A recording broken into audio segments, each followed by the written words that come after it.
Crab Circle is back in business while an entertainer was shot dead. Meanwhile, Mona and Hydel for Manning Cup and Clarendon College and Glenmuir for DaCosta Cup finals. This is Undiluted News, Mikey Bones reporting.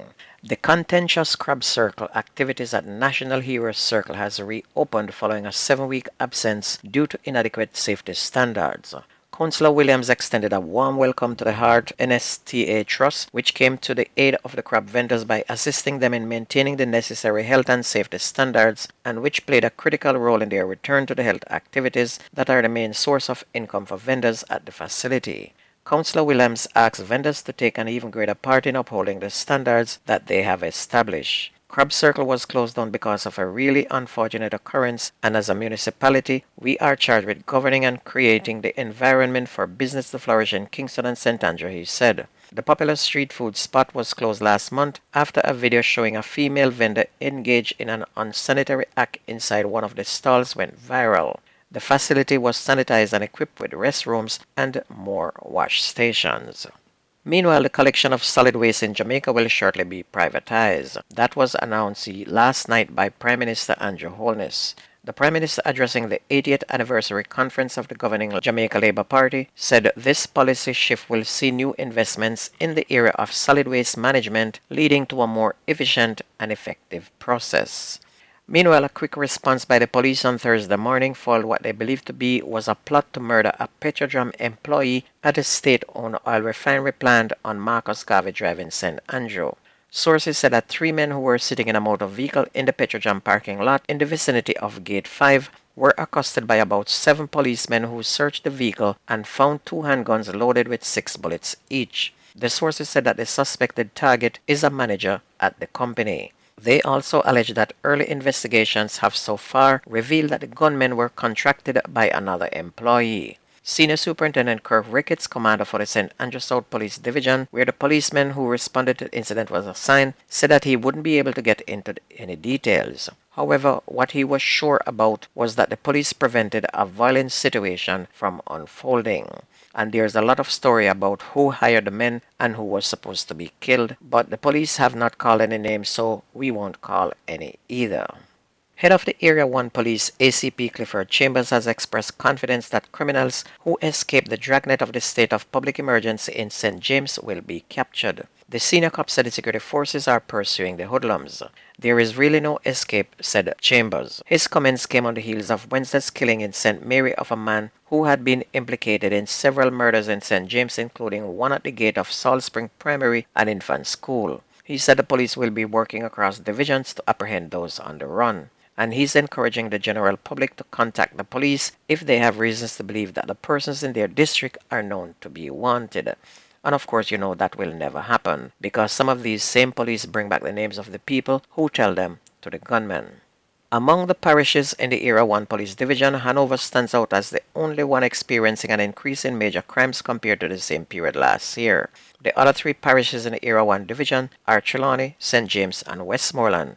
And as of Thursday, November 23rd, the murder count in Hanover reached 64 for the year, which is 21 more than the 43 recorded during the same period last year. Westmoreland is well over 100, as well as St. James. And even with the state of emergency, Hanover is still having murders. 37-year-old Adrian Anglin, a taxi operator of Salt Spring Green Island, Hanover, was shot dead while another man was shot and injured in the Green Island Square, the parish, on Friday, November 24th.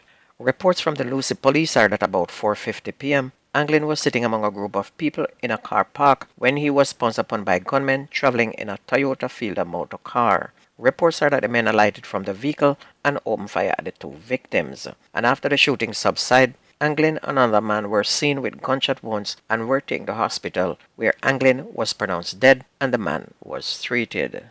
Meanwhile, several men dressed as members of the Island Security Forces robbed a Western Union outlet in Linstead in St. Catherine of an undetermined sum of money on Saturday afternoon. The men dressed as cops and soldiers entered a drugstore after 3 p.m. on Saturday and proceeded to rob the Western Union outlet at the location. The police confirmed the robbery on Sunday. There were no reports of injuries.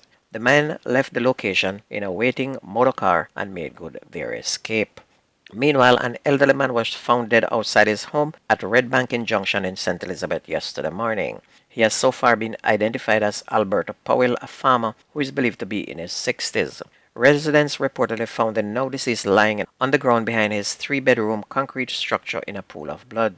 The residents summoned the police, who saw Powell's lifeless body lying on his back with what appeared to be a stab wound to his throat.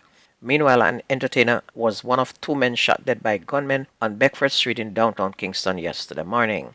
A third man was shot and injured during the incident. The entertainer has been identified as 34-year-old Christopher Palmer, who goes by the stage name Venom. He was reportedly from Orange Street in Kingston. The other man was named as 42-year-old Kirk Palmer, otherwise called Chucky, a higgler from Chauncey Lane, also in Kingston. The wounded man is a 25-year-old security guard, the police said. And reports are that about 1:15 a.m., Venom and Palmer were at a location where Palmer's common-law wife operates a clothing stall and a hangout. Police said they were approached by a group of men traveling on foot and armed with guns who opened gunfire.